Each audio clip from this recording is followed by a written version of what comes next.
So I've been looking forward to this panel for weeks, ever since Zach asked me to chair it.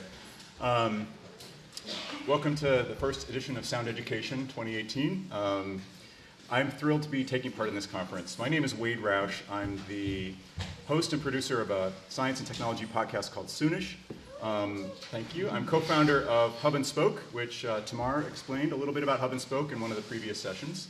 And like all of the Hub and Spoke podcasts, maybe minus one are here today. So if you see us wandering around, stop us in the hall and ask us what these little pins are for.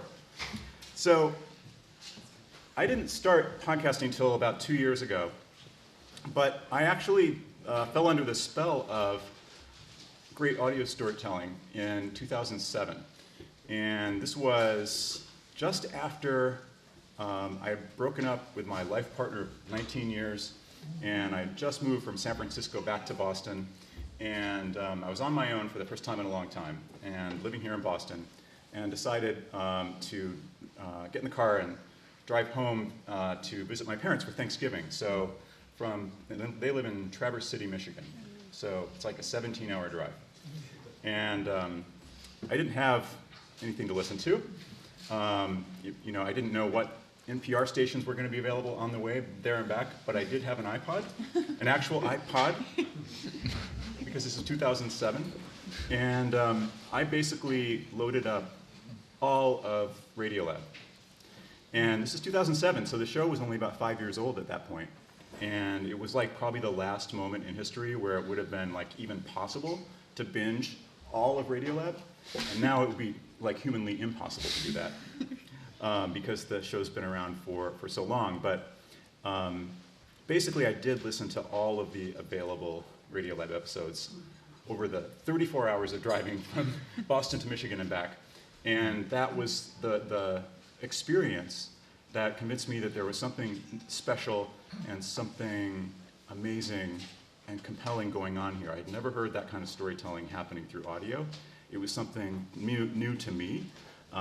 I've learned since that there's a long and rich heritage of experimental audio and all sorts of different sound-rich approaches to audio storytelling, but to me, that was my first exposure. And I absolutely fell in love and kept listening, and eventually, when the time was right, I took the opportunity to make the switch from being a print and online-only journalist to being a podcaster. So thank you guys, and thank you to Jad and Robert and everyone else who's ever been at Radiolab, because you've given a special gift to the whole world.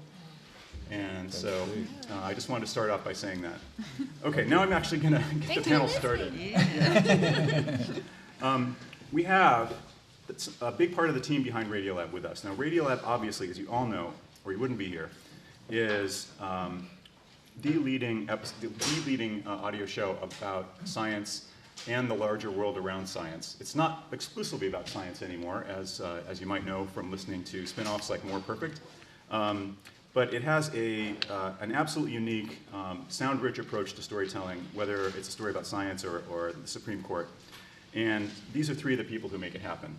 So I'm going to introduce them, and then each of them is going to take about 15 minutes to walk through what they do for the show. And by the end, you're going to get a really good picture of sort of behind the scenes at Radiolab and how an episode of Radiolab comes together. So Rachel Cusick is an assistant producer at Radiolab and works with a special projects unit, right? Mm-hmm. And she graduated from Cornell with a degree in food science and journalism, which basically means, I'm reading from her bio now. We are so lucky, by the way. Oh yeah, every Friday meeting, Rachel. That's how I win people over, is with cupcakes. Ice cream, all sorts of stuff. All awesome. the whole works. Homemade everything. So Rachel, before Radiolab, Rachel was at NPR and Slate and Politico, and now they're very lucky to have her at WNYC. Okay, Annie, in the middle, is a producer at Radiolab. Before that, she was an indie producer in St. John's, Newfoundland. Wow. She learned to speak radio from Chris Brooks at Battery Radio and Rob Rosenthal at Massachusetts' own Transom Story Workshop. Yeah. And Dylan, at the end, is director of sound design. Dylan Keefe, director of sound design at Radiolab. He's also a bassist and one of the founding members of the multi-platinum selling alternative rock band Marcy Playground. So What's going to happen today is, as I said, each of them is going to talk a little bit. So Rachel's going to start off talking about researching and reporting Radiolab stories. So the stuff that happens before they even sit down in the studio and start having their tracking sessions, right? Yeah. Annie's going to talk about production and building a show. And then Dylan's going to talk about sound design and all the stuff that happens after the tracking, but before you hit publish. And they brought some audio, so I think we'll be hearing some bits and pieces of stuff they've been working on. And we also want to leave time for Q&A at the end. So we'll try and keep things moving along. Rachel, do you want to start? Yes. Okay. Yeah. And I'm going to sit over there at the other end. Okay, great. Hi, everybody. So I am Rachel. I'm an assistant producer, like Wade said. So for the Special Projects Unit, basically we're doing a series of mini-series that are very similar to the show, but do deep dives on specific topics. So if anyone listened to the Gonads series that came out this past spring, that's one of them. So I'm going to talk about how we found ideas for that series, and then like how you go about just, you're excited about one thing, and then how you make it into this beast of a story. And I'll talk about like generally how we talk about stories, and then also specifically with this Gonad series. All right. How do I view slideshow? No slideshow. Okay. Very savvy with technology, as you can all see. Okay, cool. So, how you find a story, basically we have pitch meetings every other Friday, and you'll be in a meeting and everyone puts their pitches on a document, and we go by emojis, so it's like thumbs up, fist bump, or thumbs down. And fist bump basically means like, tell me more, I don't totally understand this, and a thumbs up is like, everyone's like, great, let's go ahead and report this story. And so things that make people on the team give a thumbs up are characters. So if there's someone who just like feels really interesting and complex, and like this person, this person that feels kind of like dynamic in their own right, that's really interesting.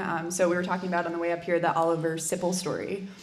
So there's just a person whose story maybe you've heard of and you just didn't think of it in that way, and it makes you just lean in, which is another part where you're like, sitting, and we always focus on like the physicality of listening to a pitch. So you're listening and you're like, oh, that feels really intriguing. And like paying attention to your body language and just seeing where you yourself lean in is really important about like your own interests and leaning into that. And questions, like a lot of things will be like, we'll be talking about pitches, and we're like, okay, like what's the bigger question here? Where do you feel torn? Maybe you have your own values and this pitch makes you feel differently about those values. Something that it's like not just a simple like, who is this person? It's like, why is this so complicated? Those like larger questions is something that we often talk about. And the double dip is something was like one of the first story concepts that really intrigued me when I got on the team. It's like a story can be moving along and it's just like above the surface, and then it dips down into this idea of like, oh, that's interesting, and like that's a lean in moment. And then it goes back up and you're like moving along with that second dip, and then again it dips. So it's like an interesting like double moment where you're like, oh, I thought I got a grasp on what was happening, it changed, and then it changed again and made you kind of consider things differently for a second time, and that's really important for us for stories. And so for Gonads, what that looked like is basically Molly was tasked with the series. She was really interested in reproduction, but it's just like a huge world. Like even though it sounds kind of specific, you're just like, where the hell do I start from here? There's so many stories and people you could talk about. So basically for the first few months, we just made like a bunch of calls and like tried to figure out what people were interested in. And so much of that was just like leaning back and letting people like, have you thought about this really weird thing that no one else is talking about? I love it. And you just like let them go. And that curiosity so often will lead you to like this random rabbit hole. And I remember at one point Molly like sat me down in an office and was like, okay, one thing I want to figure out maybe ideally is this way that like my body feels that it fits together perfectly. Like in the womb, I was like sitting like this and like my knees fit together in this weird way and my arms fit together. It's almost like a puzzle piece. And I wonder if there's like a reproductive process behind that.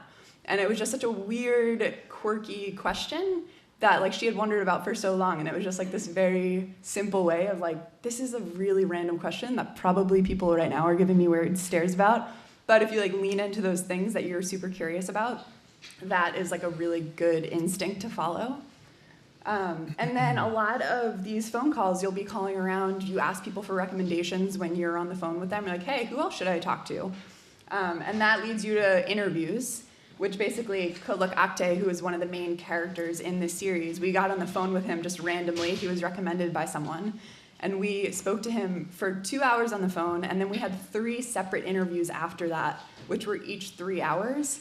And so a lot of the times you're just like going based off of this person, like you ask about their work and then where that led them and how they got there. And so a lot of it is just like shots in the dark about like following other people's curiosities. And so I want to talk a little bit about, once you get on the phone, what you're looking for in those conversations.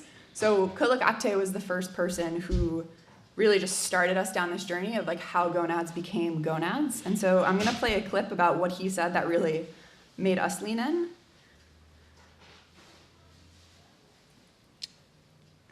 You can just space bar. Yeah, hit OK and then just hit the space bar instead. There you go. And this whole series like kind of came into being with a single phrase. All right, the duck is in the house.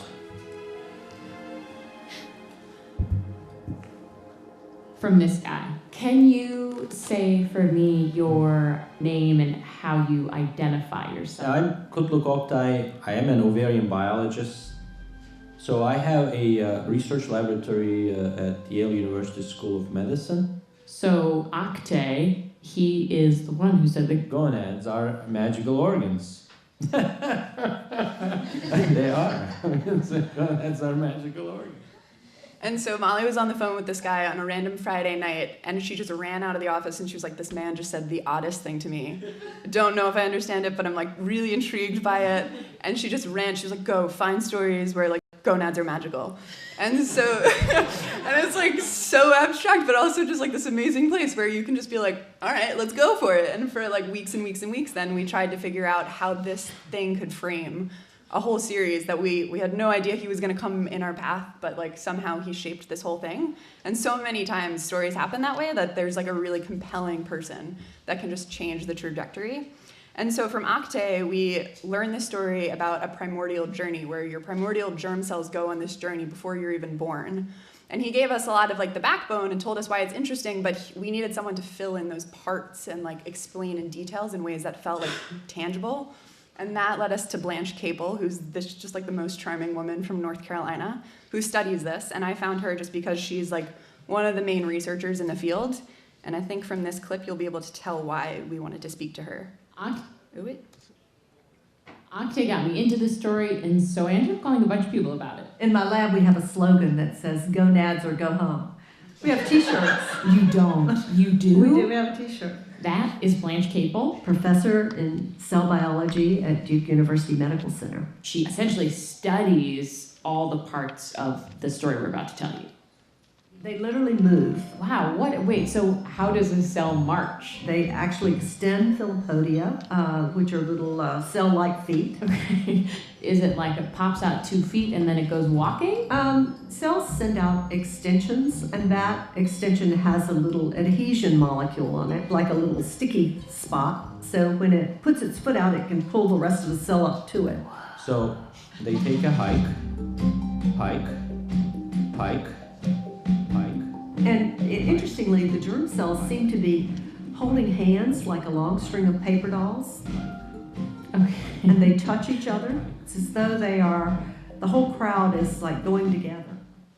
And I thought those details that Blanche just spoke about like the string of paper dolls and their hands and feet, it was just so brilliant. Like we were looking for that after Akte. He gave us a lot of this, like the core parts of this journey, but he couldn't make it feel alive. And so once we had that interview, we were like, okay, who can help us bring this story to life? And we had just like made a bunch more calls. We asked Akte who to talk to, and that's a way to go about it. And you help, once you like have these conversations, you're able to realize the questions that you yourself have and need to fill in. And a lot of these interviews, you're like stopping and pausing. You're like, okay, can I visualize this in my head? If not, you just like, or you're like tuned into that and try to focus on these details. And then once we had Blanche, we had like the details, we had the backbone, but then we needed this bigger double dip question of like, okay, this is a really crazy journey. That's one dip. But then what is the bigger thing that we're trying to get at? And so we went on another journey looking for someone who could fill this in for us. And so that's what led us to David Page, who is this man. I did it again. I told you guys I was so savvy. to go. These might be the last cells in the developing mammalian embryo to give up their world of possibilities. This is David Page. He is the director of the Whitehead Institute, biologist at MIT. If you see what I'm saying. So basically when an egg is fertilized by a sperm, to go back to that beginning, the resulting cell called a zygote, the fertilized egg, has the possibility, has the potential to become every type of cell in the body. And as one cell becomes two, and two become four, and so on, eventually some cells give up that broad range of possibilities and become committed to narrower occupations and specializations. You know, we have at least 200 or 300 specialized cell types that make up our body. All the other cells make the transition from possibility to reality. And those migrating primordial germ cells are the last cells to give up a wide range of possibilities. Oh, I like them for their pugnaciousness. Yes, yes. And so that sentence, from possibility to reality, is kind of the thing that we were looking for when we looked for David Page. We're looking for this person who can just help us step back and be like, why is this story important to consider? And a lot of the times you don't really know that until you begin reporting, and you'll get interested in certain details and you need to justify that excitement. And so you're like, okay, let me find a person who can fill in and stand in this place for me and explain it to people. And then another part of reporting is just stepping back and being like, okay, do a lot of these people sound the same? Are we representing everybody? Is this just science jargon? And ways that you can combat that. You can do it in a lot of different ways. And one way that we did it for that episode was okay, let's just figure out how normal people process this gonads or magical organs phrase. And so that is how the opening scene came about, which is probably my favorite thing ever created. And the name of the series is Gonads. I know what you're thinking. Why? I'm going to ask you a question. You can say no. What do you think about the word gonads? Gonads? Oh, that's a crazy question. It's almost like that word moist, where it gives you a little... Yes, that word does have certain connotations. What do you think? Gonad, isn't that nuts? It's a slang term for balls. Testicles. Balls. Definitely balls. Definitely balls. You got cojones, It's just used in stupid boy humor. So almost toxic masculinity situation. You just think sweaty balls and male jokes, pretty much. Kick you in the nads? Great. Would you think it has anything to do with ladies? No. No. No. Oh no. And so that came about last, pretty much, and the person who made that amazing music is sitting right there and is going to have a presentation right after this. But basically that just shows you this whole span of people that you're looking for when you find a story you're interested in, and just Molly went out in Washington Square Park and found those people. So it doesn't have to be a big fancy head of the Whitehead Institute, which we found, but then we wanted to balance that out with someone who felt way more approachable with these collection of voices, just random people on the streets. And I think that kind of goes in a little bit to what Annie's probably going to talk about. And you just send it off there.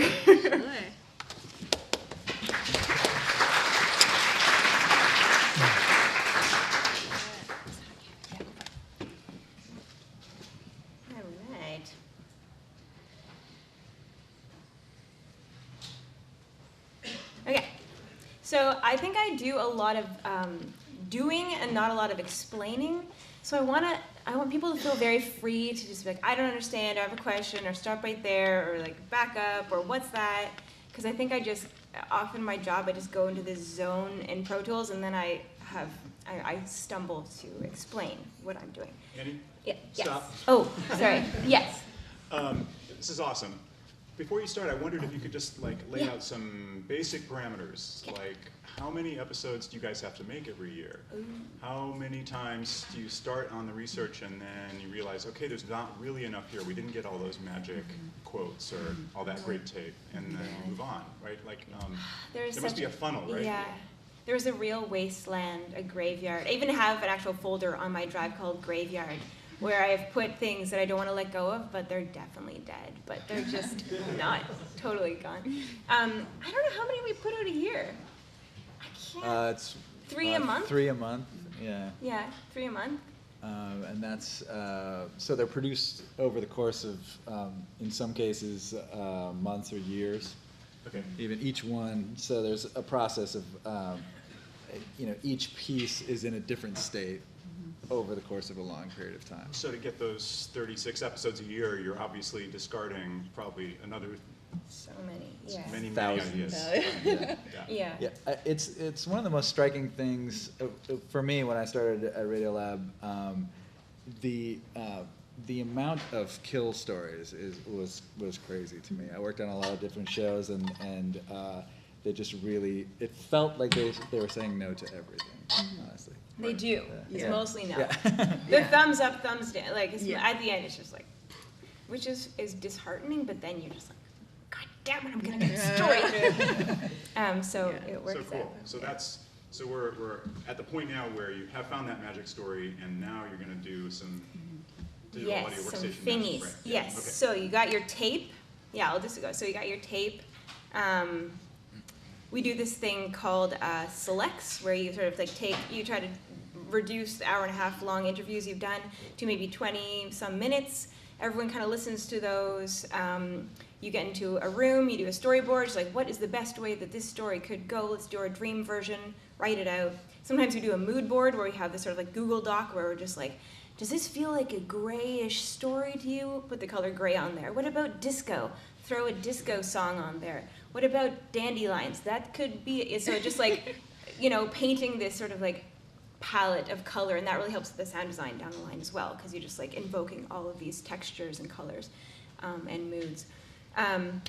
So your selects, then the selects, I make some of them, other people will make them, but then I often just get a whole pile of selects, which are like the reduced interviews, and a storyboard, and then they're like, okay, go make the thing. And it takes forever, and you hate yourself a lot while you're doing it, because you're like, I forget how to do everything, and I suck. But then it works out somehow. I don't know why. There's a lot of late nights and snacks.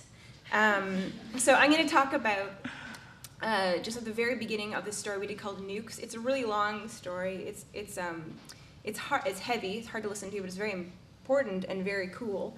I'm not going to sort of like give you the whole story about it, but there's this character named Harold Herring, and he's very important because he asks a very dangerous question that gets him kicked out of something, and then he sort of suffers for it. And we meet Harold. He's 81 years old, and this is him sort of saying what he did before he was a missileer. Missileers are those people that sit underground and they get a call from someone important saying, we are being attacked, turn the keys, and they turn the keys and then a missile gets launched. And so it's a really like intense job. And he was training to do that. And this is a very rough cut of him just explaining what he did beforehand. You had a fairly distinguished career, I guess, in Southeast Asia, in Vietnam, flying helicopters. So why don't you just tell a little bit about your military background? Yes, most of my career was with the Air Rescue Service. I was stationed at Clark Air Base in the Philippines at the time, and basically, any time that the strike force headed out and aircrew went down, got shot down, whatever, we would then scramble our search and rescue forces, which we would launch 2 Jolly Green helicopters, heavy lift helicopters, with old Navy Sky Raiders that were just fantastic to come in and prep the area before they brought the helicopter in for the pickup. The helicopter was extremely vulnerable once it started lowering the hoist cable, and maybe a pararescue man was going down if the event. Our gentlemen were injured that were on the ground, and they were stuck. And a lot of times the enemy would wait until that process started before they opened fire. Okay, so what you have there is a man saying what he did beforehand. There are some details, some nice little details in there, but it's pretty halting, and you don't have a lot of sort of emotion within that. What he did was quite terrifying and stressful, but you don't really get a sense of that from his tell.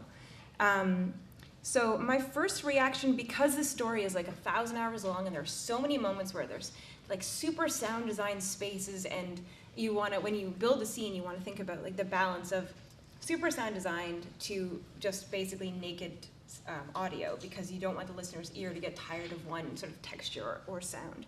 For this part, first I was like, all right, let's just get through this guy. I mean, I'm not being dismissive of him, but there's just so much cool stuff we have to talk about him, say about him, and I want to get to the good stuff. So my first impulse was to rush through this. And it's funny because, so the way we track our stories, I'm sitting at my desk and there's like everyone around me. People are like talking and listening and eating snacks. There's a lot of snacks. And there's like the Brian Lear shows right there and they're making phone calls and then anyway, so you have this mic at your desk and you're like, okay, Harold Herring and you're trying to be like, and you're also like, when I first made this, I was sort of like fairly new-ish to the show. Maybe I'd been there a year and I was really shy. Anyway, so you can hear that in my tracking. Oh, that it's not. Oh, it's not playing. The sound doesn't work here. Dylan. This happens a lot at the office too. You're like, Dylan, fix the thing. And then I don't. Yeah, and he's like, I don't know. What's the app that we're seeing this all? This is Pro Tools. This is the program that we, this is our audio editing software that we use. And it's sort of a love-hate relationship. Can we try this cable?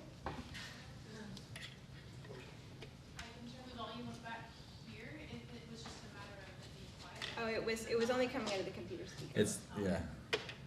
I don't think it's gonna, let me see. Yeah, no. Jeremy, It's okay. to I the can put rescue. MP3s and they can like see it. I guess. It's not bad. Oh, There you go. HDMI, there it is. Jeremy, thank you. Jeremy's a WNYC. I just go straight to the mini cable. That's the Old school. It's gonna start it back up again. Gonna work.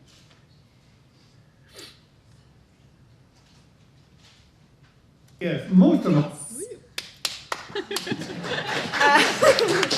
Okay, here we go. He's a retired Air Force pilot. Yes, most of my career was with the Air Rescue Service, and this was during the Vietnam War. He was part of a team that was in charge of rescuing soldiers who were in trouble in enemy territory. And a lot of times, the enemy would wait until that before they opened fire. So you don't really get a sense of what he's doing. You're kind of rushing through it. It's not a very good job. The first one, it's not very good. You sort of get a little bit of background, but you don't get a lot. You're sort of like left trying to. You don't really know what he did. There's no like actual understanding.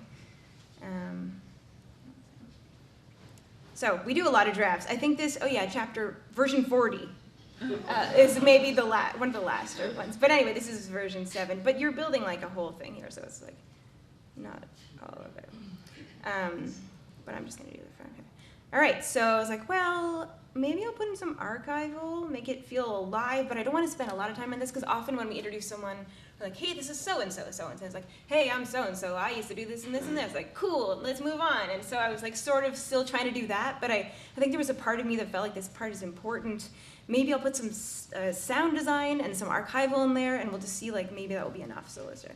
Yes, most of my career was with the Air Rescue Service, and this was during the Vietnam War. He was part of a team that was in charge of rescuing soldiers who were in trouble in enemy territory. And a lot of times, the enemy would wait until that before they opened fire.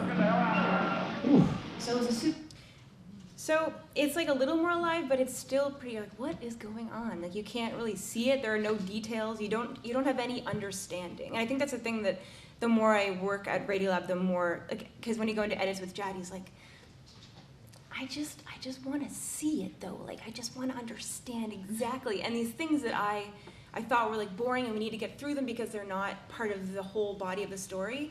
He zooms in on these parts and it's like this, I don't know, the balance of things is so tricky. So the sound design is like starting to come together, but still like you don't really see it. And as I'm building this, so this is version 7, we're moving through these different understandings of what the story is. The purpose of this little moment is changing because I don't want to just say what he did with his life and this is the next part. I want to say this is the thing that he did, and it was so intense and so much adrenaline and so demanding that he wanted to find the next best thing, which in the Cold War era was being a missileer, which meant he was like sitting at the desk like waiting to turn the key. Like he was just like an adrenaline guy. And I wanted to show and like help people feel that with this scene so they could understand why he would possibly want to be a missileer.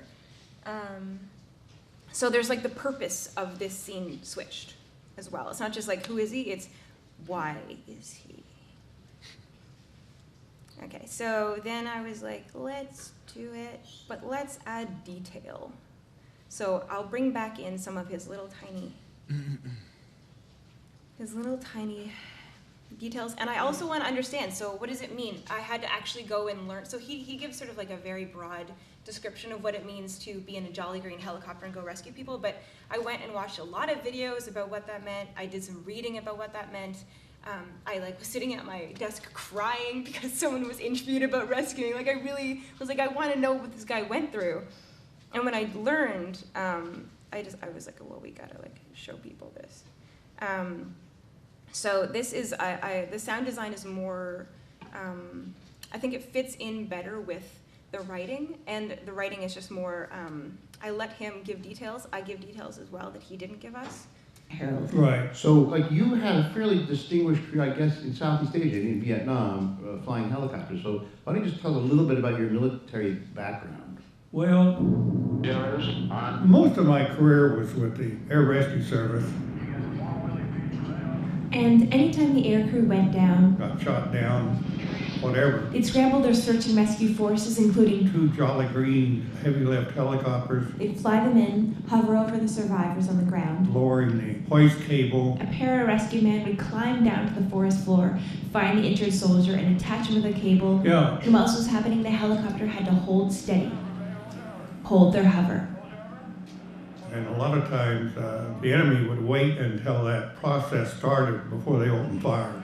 And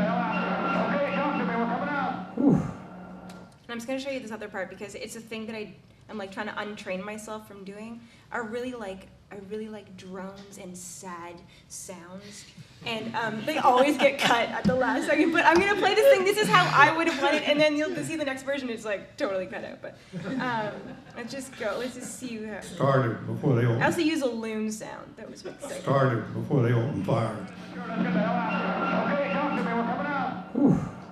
I had some wonderful experiences. Probably chief among them was my crew and I. We picked up a pilot that ejected into the North Sea at night in the wintertime. Wow. 200 miles out to sea. We picked him up and brought him back. Wow. Yeah. So is this... Okay, so that whole like loon thing gets cut out, but I think it's really beautiful. So I get to show you guys. I'm going to show you the sort of very close to final version of it. And that includes Dylan's music. Oh yeah, there's some plugins I have to... Oh yeah, sorry about that. So the addition of music to that scene, the archive, I'll tell you where the archival is from an old documentary where they actually was a guy with a camera in Vietnam on the Jolly Green helicopter, like, "Are you okay?" and filming them, and definitely made me cry. And all of that archival is from that. And also, so you want to be like ethically. This is not Herald that you're having tape of, and so you want to, with the music, it really helps sink it into this like historical time where you kind of like cue the audience, like, this isn't Herald. The sound of this person in a helicopter is not Herald, and the music, I think, really helps you do that. So let's see here. Oh yeah, also, we have Latif, who is the narrator and the reporter for this story. He is the one, you see the green? It's no longer yellow. Which was me. This is Latif now. So he tracked his narration. So why don't you just tell a little bit about your military background? And you got some Well, music. most of my career was with the Air Rescue Service. This was in Southeast Asia during the Vietnam War. And if an Air Force pilot went down, got shot down, whatever. Harold and his team would jump into their helicopters. 2 Jolly Green heavy lift helicopters. They'd fly in, hover over the survivors on the ground. Lowering the hoist cable. And then a pararescue man would climb down to the forest floor, find the injured soldier, and attach the cable to him. Yeah. And while that was happening, Harold had to hold the helicopter steady. He had to hold his hover. And a lot of times, the enemy would wait until that process started before they opened fire.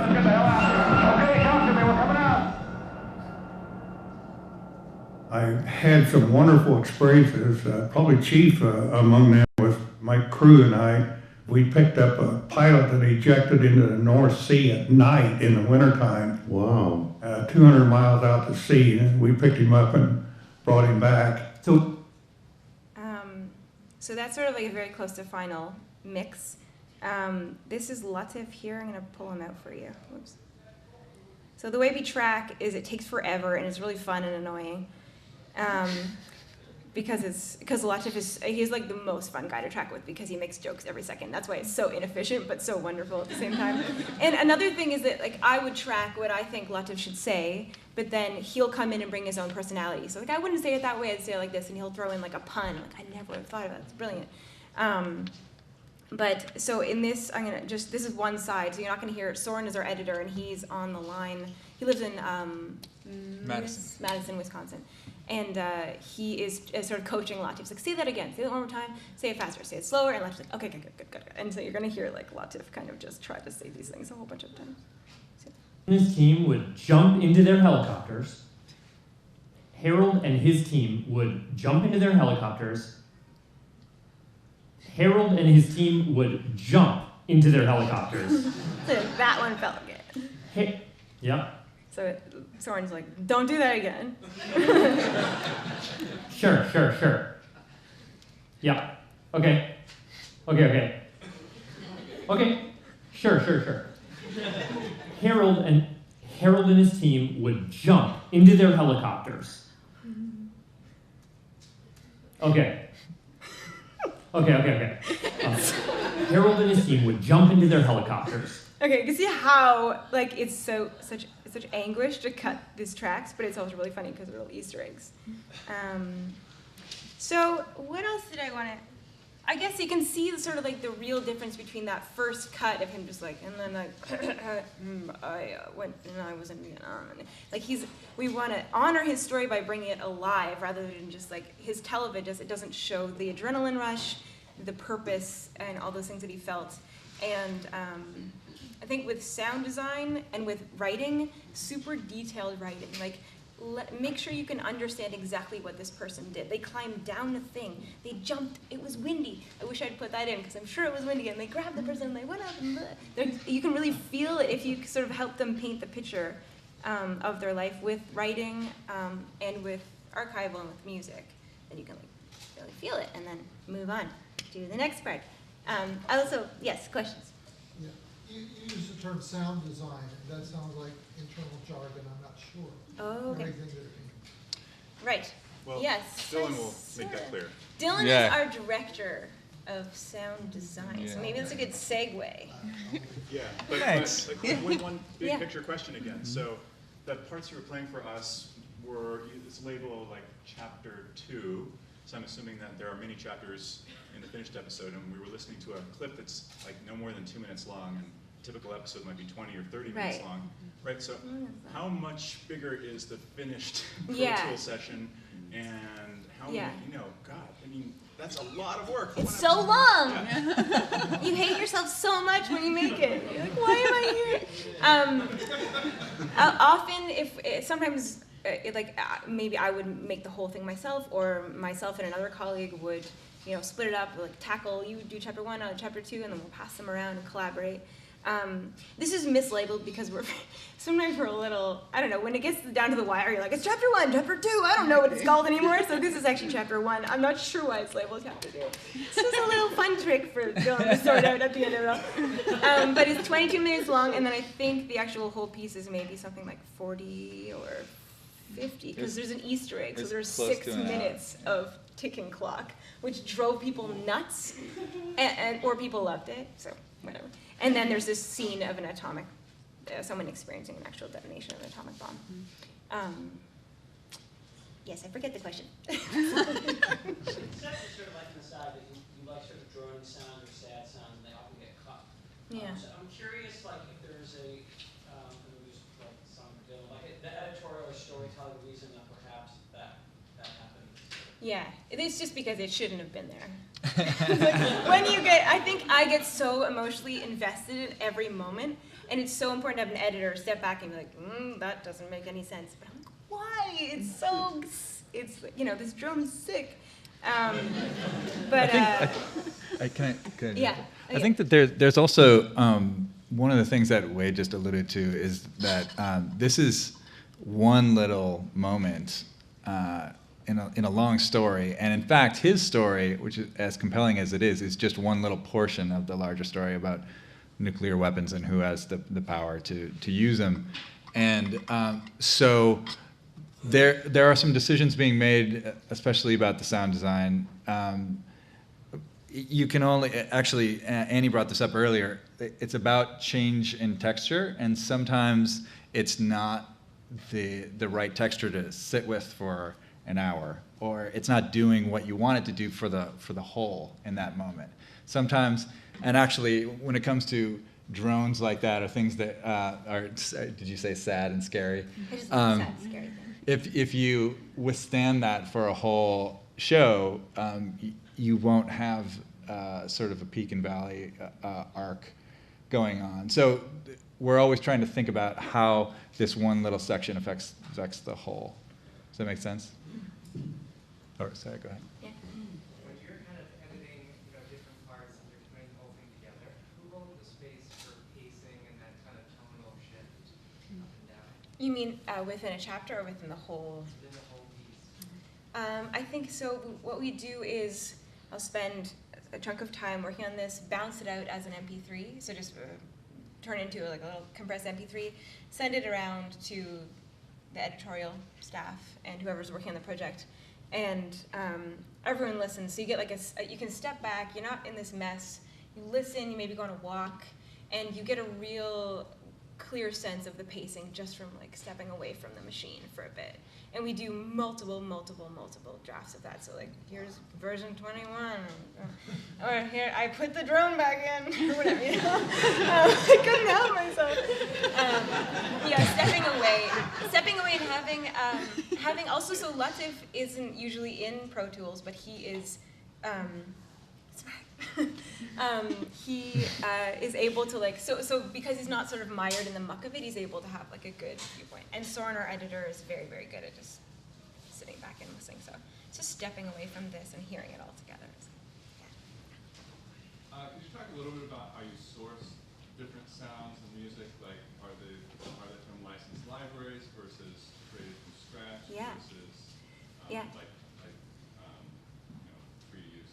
Sure. That may be a question that, should we segue? Well, Yeah, I don't know what time it is. Yeah. Is it a good time? It's a good segue. Yeah. Okay, cool. So we were just talking about this on the way up.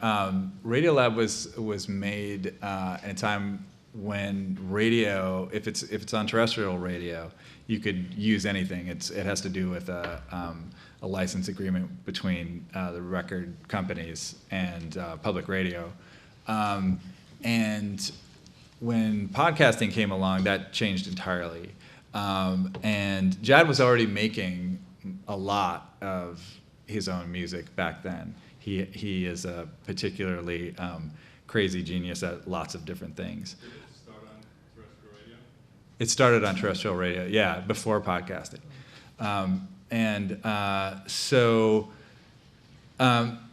So he actually studied composition at Oberlin and was into music. So he was making a lot of the music or changing existing music back in the day. And that had to change into either licensing music, which is pretty rare actually. Now we compose most of the music on everything, on every show. And that's part of the reason why I came on board about 8 years ago. It was it's a lot to do. The sort of standard that we set with the show was to have each show have original sound design, or at least an original. To answer your question, I think of sound design as the art direction of, I think about what we do in terms of film, like probably more than I should, but I think of the sound design as like the art director or the art direction of a piece. And so thinking about it in those terms, you can start to either form it early, the way Annie was doing in this piece, or you can think about it broadly. But whatever it is, we have to make it ourselves. I was brought on to do that for the show, even though everybody does a little bit of it, or a lot of it actually, themselves. I'm kind of like the bottleneck at the end. So. Is that all for effects too? Or I mean, I guess that fits into music broadly. Yeah. Yeah, at this stage, I think that because I think of it as art direction, they're one and the same. Actually, I would say that sound effects, music, and mixing have sort of morphed into one thing in the podcasting world, at least.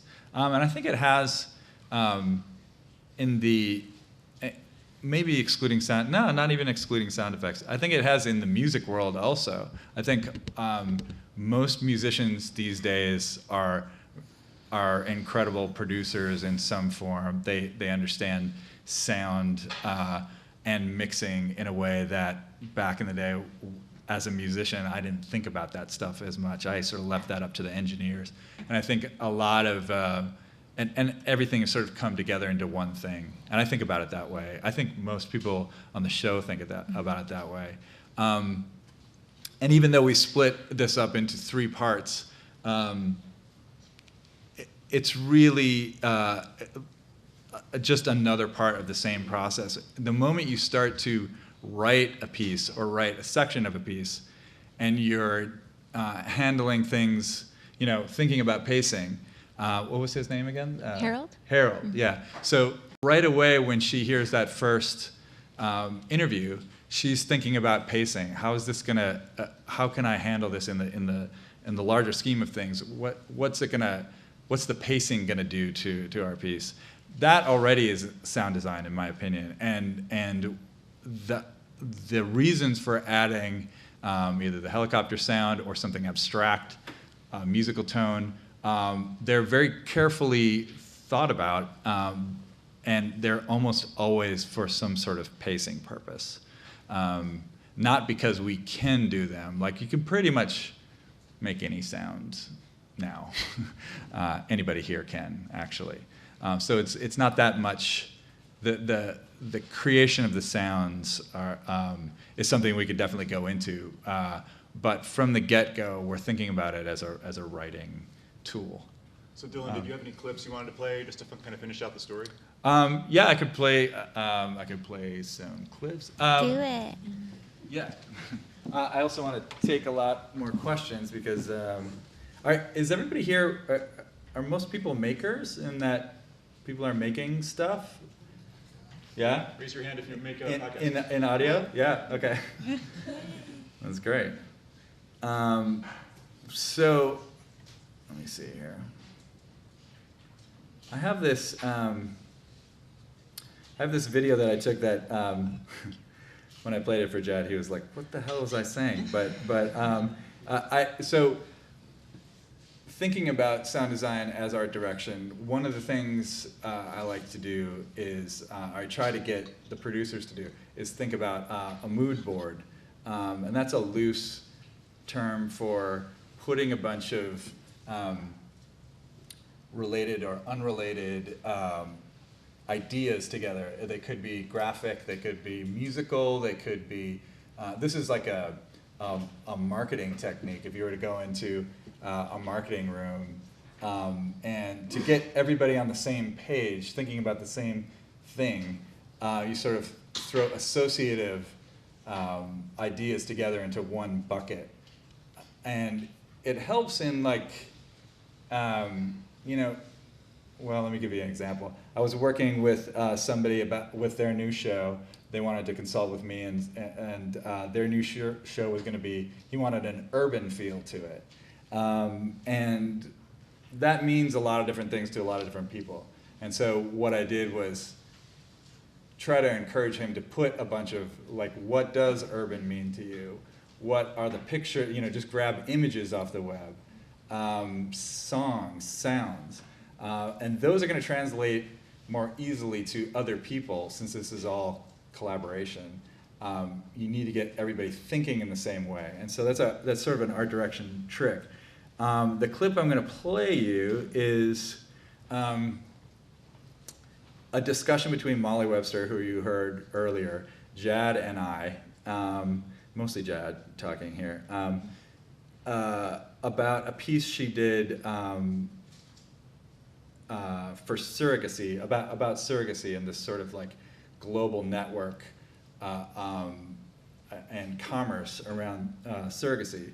And so we had a mood board discussion early on, once a lot of the tape was collected, but it was still in the early writing stages. And Jad had this sort of general mood map of how he wanted the thing to go. And anyone who's worked in film would be more used to conversations like this, I think. Hopefully this works okay.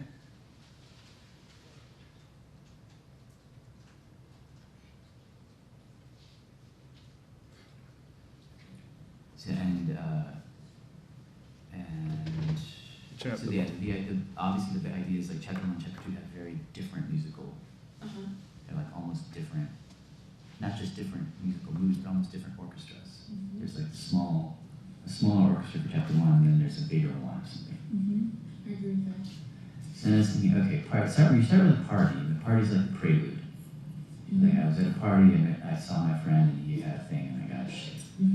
So we backtrack and there's like the love story, right? So you have like a little love theme. So there's some way in which there's a Tal and Amir theme that's like kind of sweet and almost cloyingly innocent. And then they're like, we want to have a baby.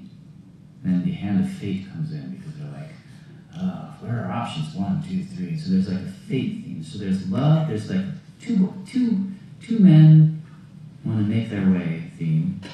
And then there's fate says no. So there's a love theme and then there's a fate theme. This is the world saying this. So then they go to the conference, which is an extension of their love theme because they're in a conference with a whole bunch of other people who are in a similar thing. And this little kernel of love that has been taken from them and turned into something that's like that kind of emerging world of commerce. You hear all these people selling and buying and selling. So then this becomes motion, but it's born of whatever this is, right? Yeah. Then they get to their sort of moral, they're like, what do we do? There you should feel somehow maybe musically a tension between we're two guys just trying to make our way and fate. Because one of them says, we're going to change her life, we're doing this. The other guy's like, no, but we're taking advantage of her bad luck, which is like fate, right? So then there's some way in which whatever music ideas you create here should conflict right in the scene. But, I mean, we're saying all this, so maybe these things don't want any music at all. This is talking about the and they're in the ball, and then there's the baby, right? I see the baby. And something in here, a more spare thing, it's at least mood-wise like this. Just when I see the baby. It's like the love theme? Yeah. But it should feel distinctly different. But it should feel like it's somehow connected to the idea of that. And then maybe they start to have questions. And then this comes in, and some sneaking bit of this comes in again, and then the earthquake happens. And this then triumph. So,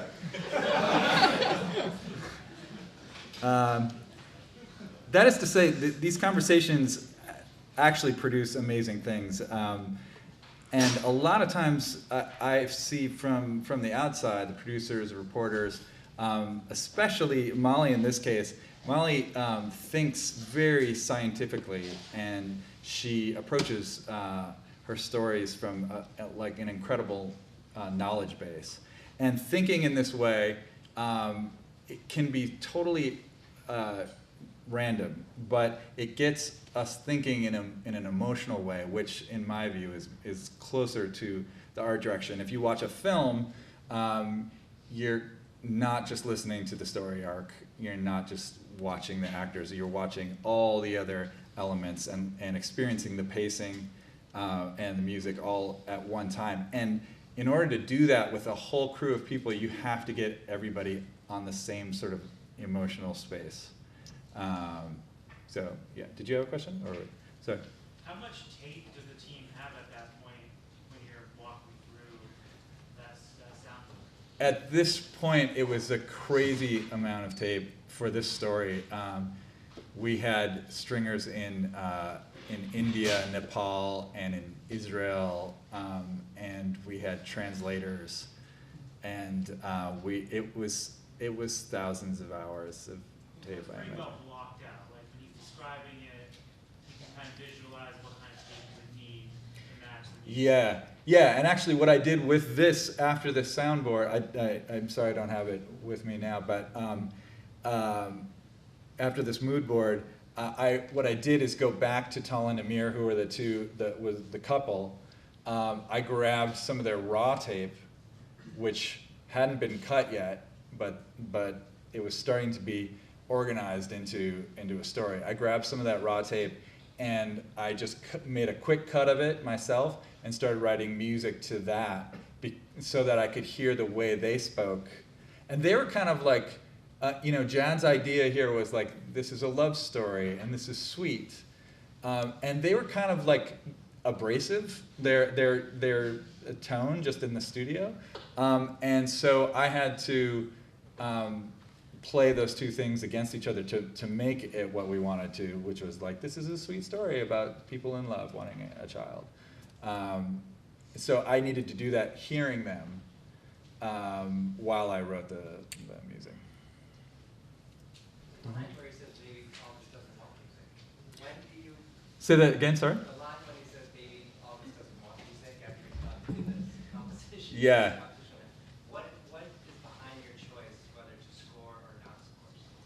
Yeah, it's a really hard question, and in Annie's part, you could see like it changed many times. It's delicate, and I mean the process is one of multiple drafts, and trying to train your ear to hear things for the first time, which is something that Jad is really good at, and I think a lot of us have learned from him. It's a talent to hear something you've heard 1,000 times for the first time. And so we do lots of drafts, and if the music is discordant somehow with the tone we're trying to set, we'll change it. That's the simple explanation. Now, I'm just thinking of one particular time we spoke to a woman about, she had given testimony, she had been raped, and she gave testimony about a man that was put in jail for a really long time. She picked him out of a lineup, and he turned out to be the wrong guy. And we interviewed her, and she had told the story a lot of times. Now, this is something horrific and personal, and she had told the story a bunch of times, and it was very monotone, the way she was describing it. And I remember we were searching for what do we do with this? This is obviously a very important part of the story. How do we handle it? And Jad said to me, he said, sound design it and see how far we back it off. And I'm pretty sure, I remember at the time thinking like, oh, he thinks there will be no sound design in it, but we're gonna try it. And I was thinking the same thing, so I went for it. And what came out of that process of killing the sound design and the music over time was there's this one particular part of the story where she says what he looked like. And if you were to listen to her story, that wasn't necessarily highlighted. That was just a part of her story. But as we backed off the music, it became obvious that when she's like brown hair, blue eyes, square face. That's where we made some very subtle musical choices or sound design choices, so that when she's in the lineup, we could use those same notes to, guy number 3, brown hair, blue eyes, whatever. And that came out of trial and error. Otherwise, there was no sound design on that section. Does that make sense? So. What are the ethics around sound design? Woo. Yeah. If somebody's talking about Hurricane Maria, and Mm-hmm. you put in sound from Hurricane Maria, or you can't find a really good sound, you pick it from something. Yeah. What are the ethics? It's one of my favorite topics. It's the difference between, I feel like what we do at our show, a lot of podcasts actually, not all of them, a lot of them are narrative nonfiction in audio form. And so I try to think about it in the same sort of guidelines that you would think about narrative nonfiction. A story that is, you have a list of facts and you have the campfire story that draws you in, and then there's all this area in between.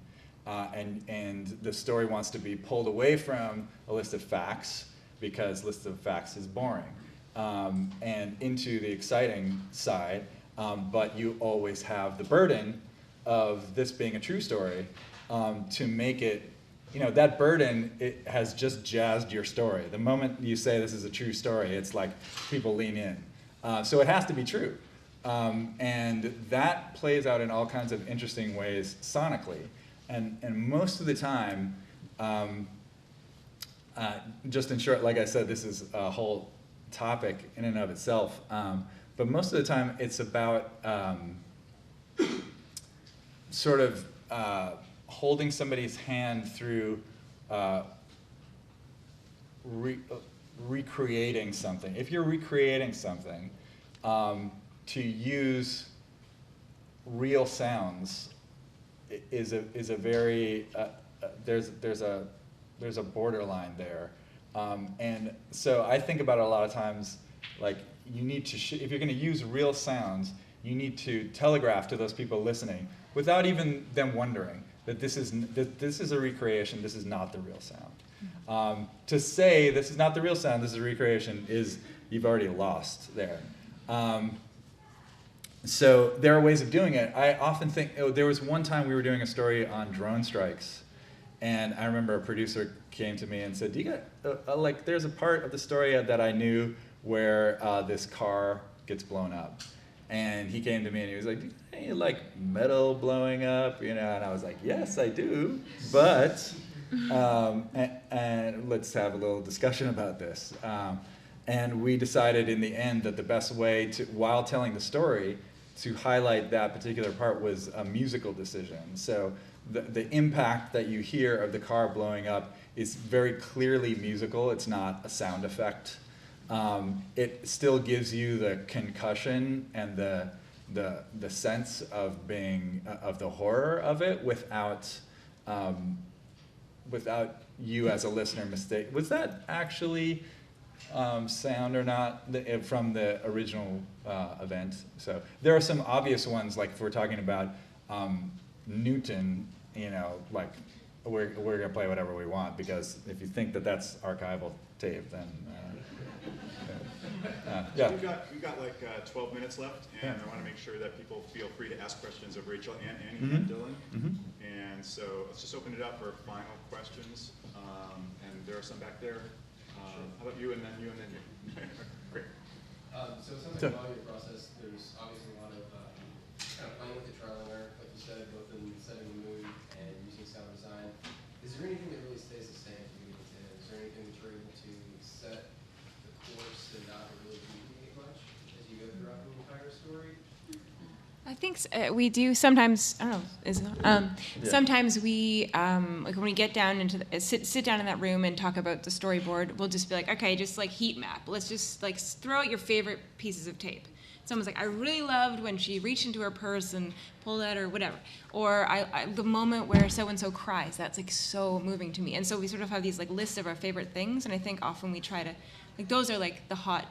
That's the hot tape, and we try to preserve that as much as possible. And then when you sacrifice those things, there's got to be like a good reason for it. But that's the only thing I can think of. That's a really good example. Yeah. Yeah, Well, there are moments that I'm thinking of one particular episode where we were going to stop. We had a professor, I think from this area, from MIT maybe, that was able to slow down or stop light almost, and that was the subject matter. She was telling how she did it. And so in the course of sound designing that, or even writing it, we know that there are going to be very key moments. She said it, and there's nothing else, there's no other way of explaining it than her saying it. And so, yeah, like Annie was saying, there are key moments. Hopefully they're moments that are emotional. Sometimes they just have to be key moments of like, this is when she explains it, and you hang on to that. That becomes your like anchor for the story. Yep. I imagine that sometimes people on your team have real disagreements about what should happen. What does that look like? How do you work through that? There are only 3 of us left because we Yeah. killed the others.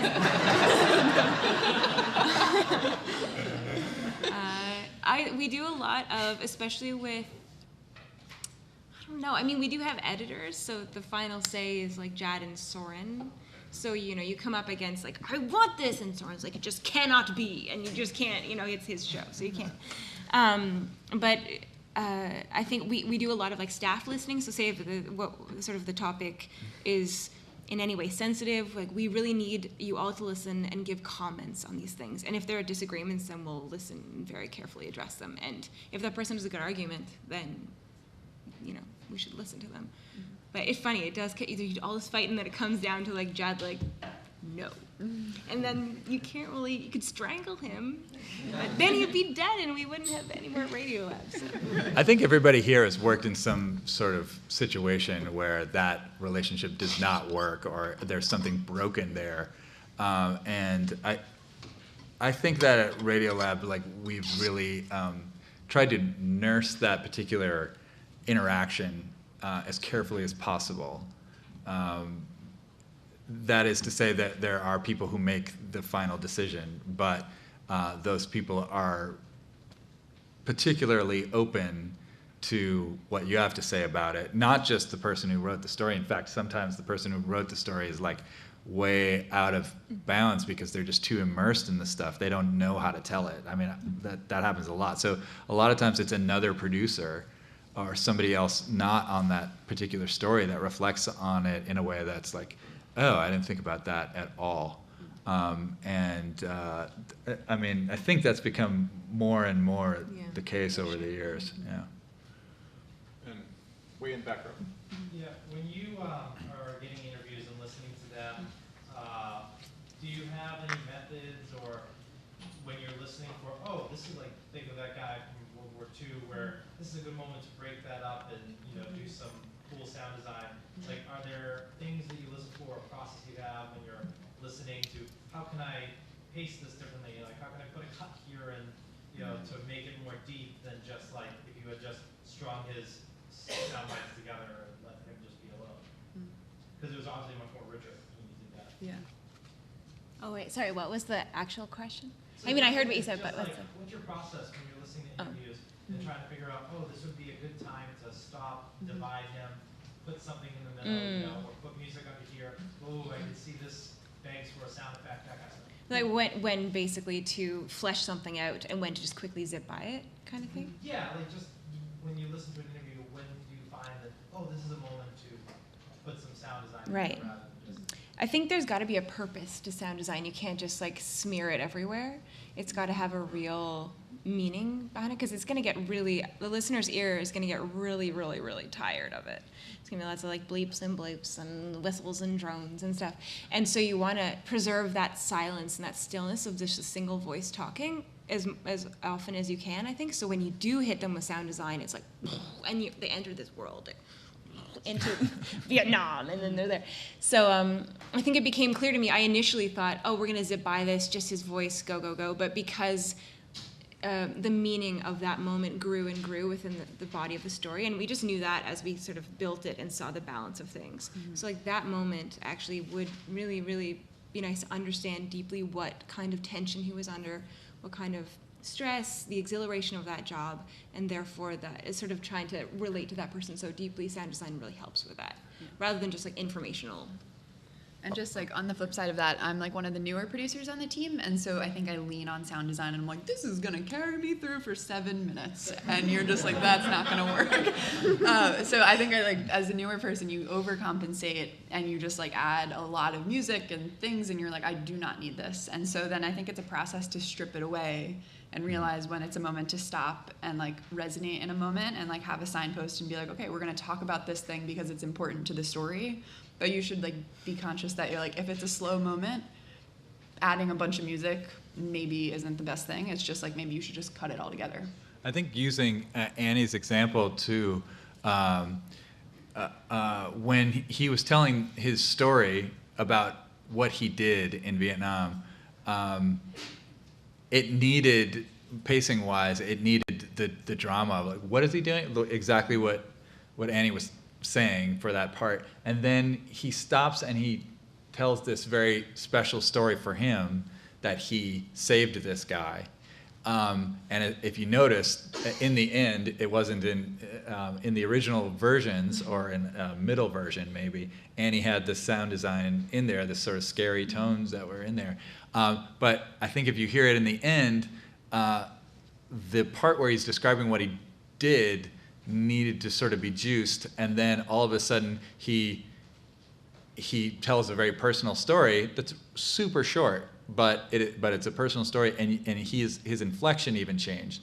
And what that does is bring you out of the bubble in his head into him actually telling you the story just for the moment. So there's an arc there, and you feel it as soon as that sound design stops, and all of a sudden he's back in the room with you telling you this like personal story that made him really proud.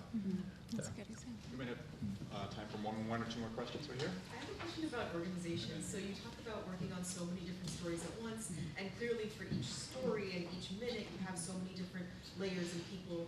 And in terms of actually physically organizing things, do you put like each story on a wall? Does each story have a folder? How are you actually doing something where you can jump around and actually feel organized? Yeah, that was super, especially like for a new person, I was like, what the hell? There's like so many different nomenclatures that they use. And an important thing is like we all use the same slug. So like a nickname for a story. So surrogacy was the one about the story about surrogacy. It had a different title, right?